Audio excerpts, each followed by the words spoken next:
gonna go for it. Hey, I'm Kenny. I'm a guitar player.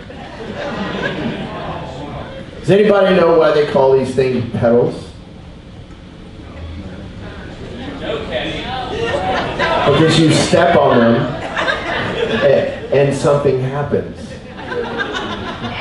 It's one of those funny questions that's like the answer is so obvious but nobody wants to raise their hand.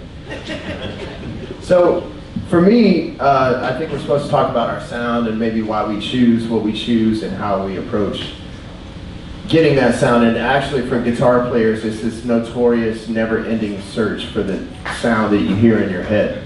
And you know, it began for me where it was just, you know, when I was a kid, my first amp actually was powered by Duracell D-cell batteries. It was a PV. It sounded horrible, but it was portable, so it was cool, so I could bring it with me wherever I went. Then I got my first tube amplifier, it was a Fender Twin reissue, and it kind of went from there, but I just want to start by saying two things. There's a common misconception that just because something is old and expensive, that means that it's awesome, and that's not true. I have played a lot of really old and really expensive guitars that in my personal opinion sounded and played horribly. I've played old guitars and amplifiers that also sounded amazing. And the same goes for the newer stuff. So it really is kind of like, you know, it's on an individual basis. You know, every instrument is different and unique, just like all of us. So, you know, when you find the right one, that's the right one. It doesn't matter what price tag is on it. It doesn't matter what year it was made. If it feels right, sounds right to you, then that's the right one for you. So anyways, I mean, I've always kind of, most of my heroes, the original electric blues players, you know, like B.B. King and Albert King and all those guys, well, they didn't have pedals at their disposal early on. So it was usually just a guitar and an amplifier. And I was talking to Tab Benoit last night. He was like, "You doing that thing, man?" And I said, "Yeah." And he said, "You know, they asked me to come do it, but I don't use no pedals." And so you know, there's no reason for him to be here for that. So I have I have different pedal boards. I have about 3 different setups, and it totally depends on the set list and the travel situation. Those are the 2 real determining factors. So this is the one that I use when I'm flying. It's compact, it's lightweight, you can check it with the airlines, and they don't charge you overweight fees and things like that. It has pretty much everything that I need. Well, really all that I need is the guitar and the amp, but I have certain pedals on here that I have to have for particular songs. And so like this Octavia pedal, I use it on one song the whole night, and that's Blue on Black, and that's it. But I can't do that song without that pedal, so just by the sheer fact that I do that song in the show, that pedal has to be on the board. The Univibe I use maybe twice, depending on the set list, sometimes not at all. It just depends on which songs I put in the set list. The delay pedal, I might turn on maybe twice maximum. I used to never use them at all. There's some guys that use delay pedals all the time. They're always on. For me, I've never been a fan of that, so I only use it as an actual effect. I don't use it as a core part of my sound. So, you know, the delay, the Univibe, the Octavia, and even the wah pedal, I used it once so far in each show. So that's like over half the pedal board that doesn't even have to be there if I took a few songs out of the set list. So really for me, I could get through any show or any jam with a guitar and the amp, and one of these 2 pedals, this King of Tone pedal or this Klon pedal. So anyways, I'll just kind of start at the beginning of my signal chain and let you guys know what I have and why I have it. So this is, we start with the wah pedal, and for those of you that don't play guitar, the wah pedal basically was invented to mimic the sound. You've seen all these horn players on the boat, and the trumpet guys like to pull out the plunger from the bathroom, which I always thought was kind of weird. And they use it to make that sound. Of all things, that the plunger was the thing to grab. And this was the guitarist's way of trying to mimic that sound. a guitar player decided, somebody, I don't remember who the guy was that invented it, but that's what they were going for. So it's really to mimic that.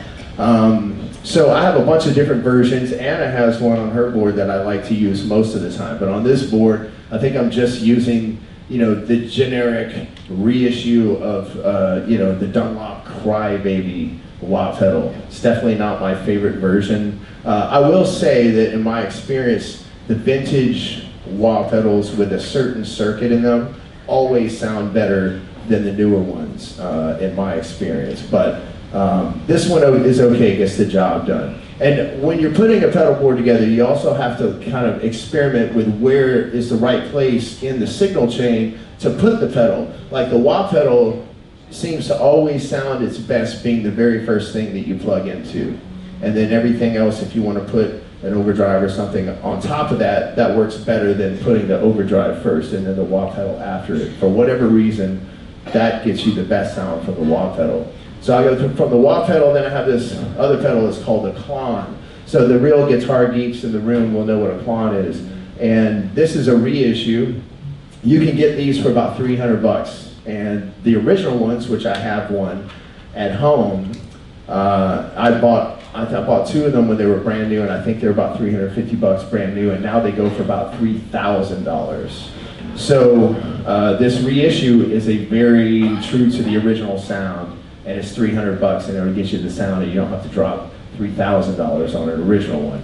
But this is like, heralded, there's a lot of hype around this pedal. It's supposed to be like, the most amazing pedal.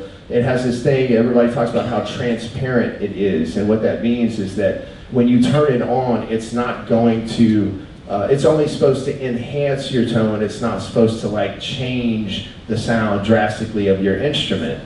And so it just gives you a little bit of a boost, and it has a lot of gain, which others would call distortion, that you can tap into if you want, but I try and just use it as a little bit of a clean boost, just to kind of take the signal up a notch, right, for fills or something like that.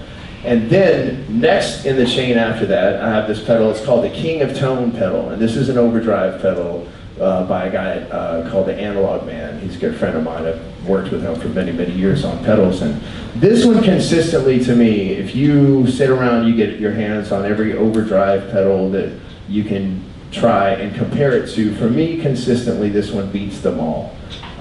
And what it is it has two different circuits built into one box. It has two buttons. You can set them individually, so you can have one maybe that is a high gain and one that's a low gain setting. But it's like having two different pedals all in one box, and so you can stack that. You can turn one of them on, and then you can put the other one on that'll just kick it up, into overdrive. And that's a really nice sounding pedal, and it really has never let me down. So if I'm going to go jam with somebody, I'll bring this one. And what's cool about that is you never know when you're sitting in with somebody, you never know how loud they're going to be. And you don't want to be too loud, but you also want to have you want to have the ammunition if you need it. So what'll happen is maybe I'll click on the first one, and I'll take my first solo, but then I realize everybody's got their stuff turned up much louder, so I'll have the second stage set a little hotter, and that maybe will help me match the level of everybody else, And then the next one I have is the chorus pedal. It's called the bi-chorus. It's the same concept. It has two circuits in one housing, one box, and two individual settings. And what that gives me the ability to do is to have a fast setting and a slow setting. And what I use it for is well, here, you can hear it. So this is just the guitar and the amp, right? And I try to use things very mildly. So this is with the slow speed on. That's off. That's on. But what I really like is that this thing right here gives it a real kind of organ sound to it, right? So this is the faster speed, and it makes it sound like your guitar is plugged into an organ. So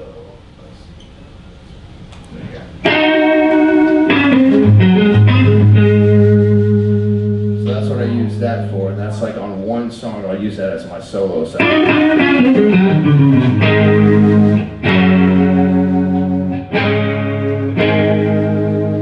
And that one sounds pretty good. I mean, if you don't want to lug an organ, a Leslie around with you, you know, just to have that one sound, you can have it in a little box here. So that's convenient. Then I have a delay pedal. Like I said, I rarely use it, but you know, a lot of guys like to use dotted eighth notes. You know, for me, I have a song.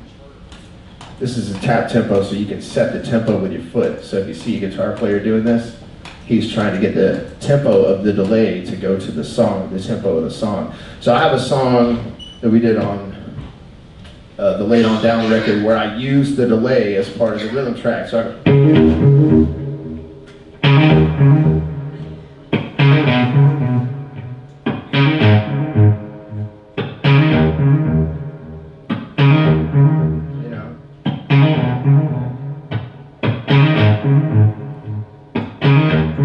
So that's how I like to use it. Some guys use it like all the time, and it's going on underneath their soloing. And I think for me, it kind of like tends to muddy up the sound of the song. So I like to actually use it as an effect. And then the Octavia is what I have on. So that's the blue on black sound. It's an octave. It's like a distortion pedal. It's like a fuzz. It's a real hairy sounding thing. But what's cool about it is that it's an octave above the note that you're playing. So like if I'm actually playing, you know, the E here, then it is creating that one for me. And it's got a little bit of fuzz to it. But what really kicks it over the edge is like, you know, if you throw an overdrive on top of it, it makes it sound a lot better to me.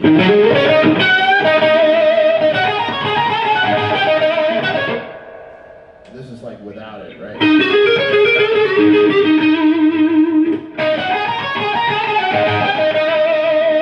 mean, that's an obvious difference in the sound. And it's a real weird pedal, so it's like, you know, Hendrix used it a lot.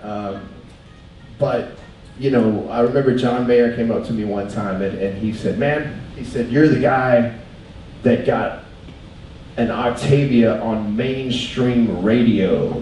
And he was like blown away by that because it was on Blue on Black and that song was such a big hit and people were playing, it was like a hit song with an Octavia sound, which he kind of felt personally that was an impossible thing to accomplish. And honestly, the record company wanted me to change the sound of the guitar solo when they went to radio with it, and I refused to do it. And, glad that I did. So the last two things. So the next to the last thing in my signal chain is this thing called a Univibe. Now this is one that my actual guitar tech, my normal guitar tech, who's not with me on this cruise, he builds these all by hand, does them himself, but it's really a true to the original reproduction of the original Univibe. Like it has a light bulb in it and everything, which the originals had. The originals are notorious for being very fragile.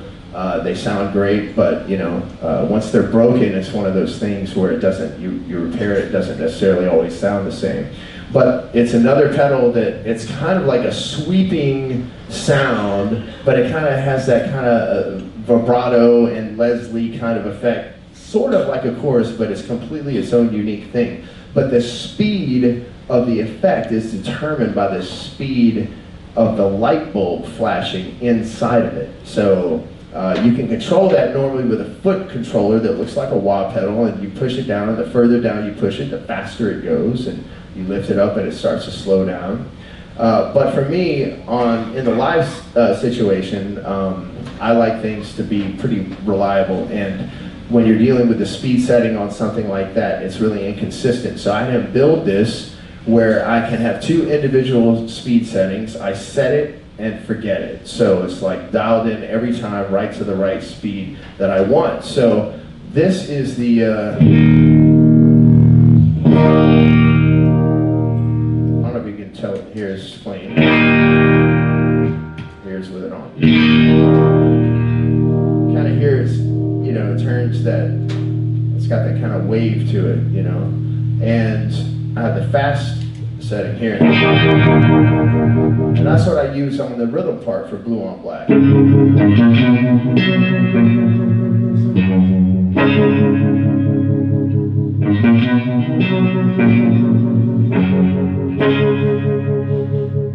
So I've got those dialed custom built to my specifications, but that sound, they make a lot of different reissue versions of this pedal, but none of them really sound like the real thing, and this is the closest. And I actually have two of the originals, and one of them was allegedly owned by Jimi Hendrix, and this guy gave it to me.